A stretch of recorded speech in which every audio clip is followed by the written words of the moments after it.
Photo dans l'air, c'est toujours un moment émouvant quand on arrive, qu'on arrive dans cette salle qu'on connaît bien chaque année, et puis on découvre, on rencontre, et tout d'un coup, il y a des sortes de flashs qui vous arrivent. On rencontre quelqu'un qui va partager avec nous un moment exceptionnel, et c'est ce qui nous arrive avec vous, Christelle. Voilà.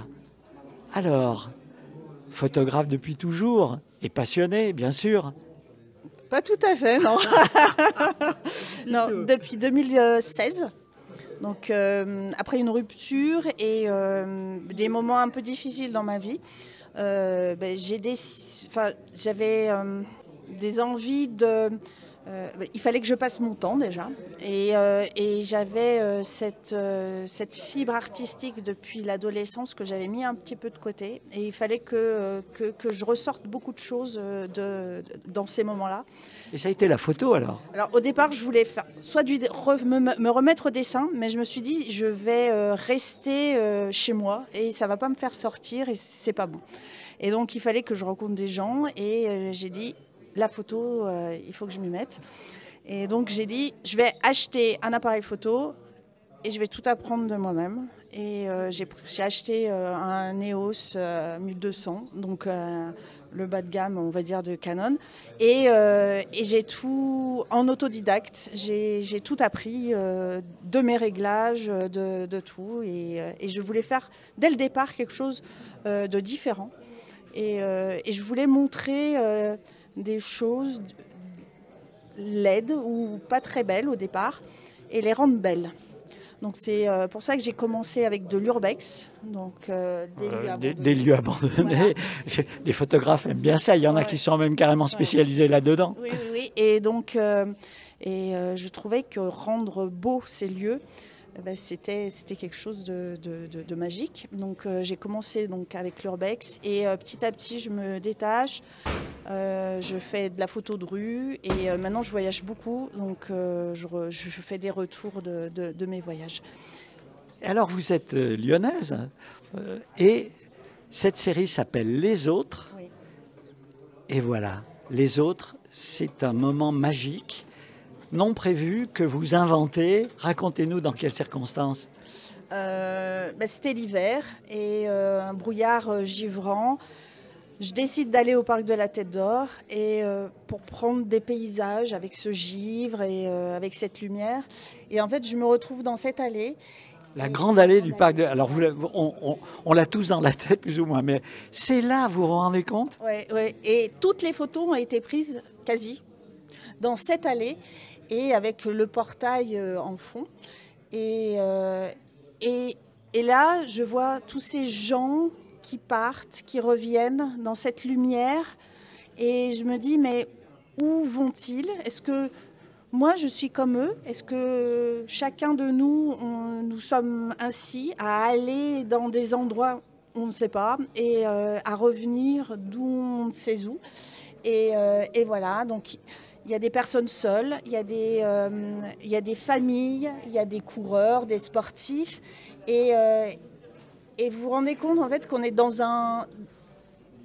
en ville et que tous ces gens sont tous déconnectés les uns des autres et qui sont, même en famille, ils sont seuls en fait. Et vous les voyez partir, aller et seuls et tous se déconnecter les uns des autres et c'était magique. Un moment magique, ouais. Ça durait pas très longtemps finalement, quelques dizaines de minutes peut-être, un petit peu plus, mais pour avoir cette lumière, voilà. Et vous revenez avec un stock alors? Oui. Oui. Un stock? Oui, un stock, oui. Et après, c'est un tri et une sélection d'une vingtaine de photos à peu près potables et avec une histoire, parce que certaines photos étaient jolies, mais elles ne racontaient pas d'histoire. Moi, il faut que mes photos racontent des histoires. Donc, il fallait que l'organisation, la composition raconte quelque chose, en fait. Alors, cette photo, par exemple, ils sont de dos. Oui. Ils sont de dos.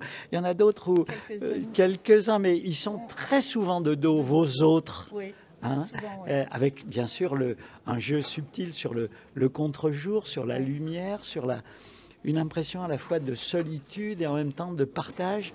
On est au même endroit, on est dans la même lumière. C'est un moment magique pour les gens qui sont là. Ils ne l'oublieront pas sans doute ce matin-là.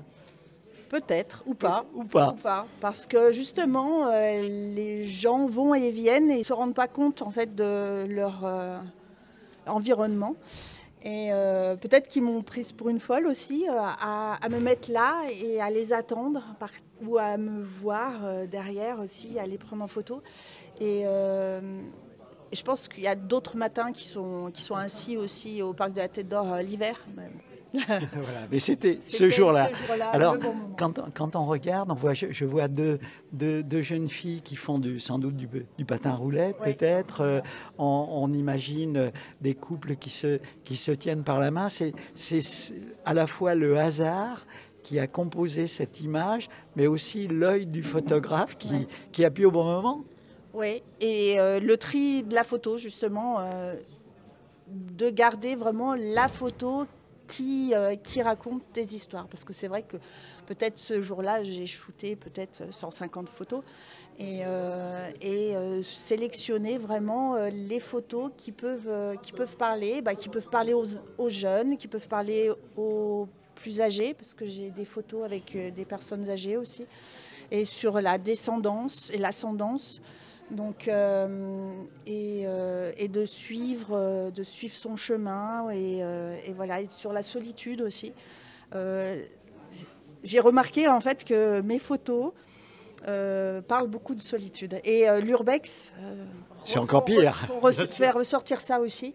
Et donc, c'est voilà. C'est peut-être le fil conducteur de vos travaux. Ouais, je pense, ouais. Ouais. Et c'est pour ça aussi que je prends aussi de dos, je pense. Ils sont là, ouais. Ils sont là, et le spectateur invente, imagine leurs histoires. Ouais. Et il y a beaucoup de poésie, à la fois de légèreté et en même temps on peut être angoissé en face d'une image comme ça, être au contraire rêveur. Oui. C'est ça finalement ce que cherchent à faire les photographes. Chaque spectateur reçoit. Et c'est vrai que donc j'ai déjà exposé cette série et la réaction des gens est totalement différente suivant leur vécu. Donc certaines vont être très angoissantes, certaines photos pour certaines personnes, et d'autres plutôt oniriques, plutôt comme vous dites, un peu dans la magie. Et j'ai une photo plus précise, c'est une personne seule qui marche dans cette lumière. Et j'ai un monsieur qui est venu, il s'est arrêté devant cette photo et il s'est mis à pleurer devant cette photo. Et ça a été le plus grand cadeau qu'il m'a fait. C'était triste pour moi, mais en fait, c'est de voir que les gens ressentent des choses sur mes photos, c'est le summum pour le photographe. Et donc, il avait un vécu qui a fait que ça lui rappelait son fils qui était décédé. Et voilà, quoi. Et donc, il m'a acheté cette photo-là. Il a du mal à la regarder encore, mais ouais, c'était un très bon c'est quand même pas mal. Ouais, c'est pas mal. Voilà. Au bout de 10 ans, vous ne regrettez pas de vous être mis à la photographie avec votre petit canon basique? Non, pas du tout. Non, pas du tout. Voilà.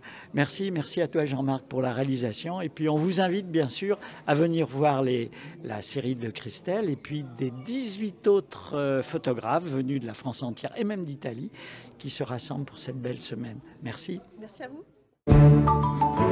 RCF. La joie se partage.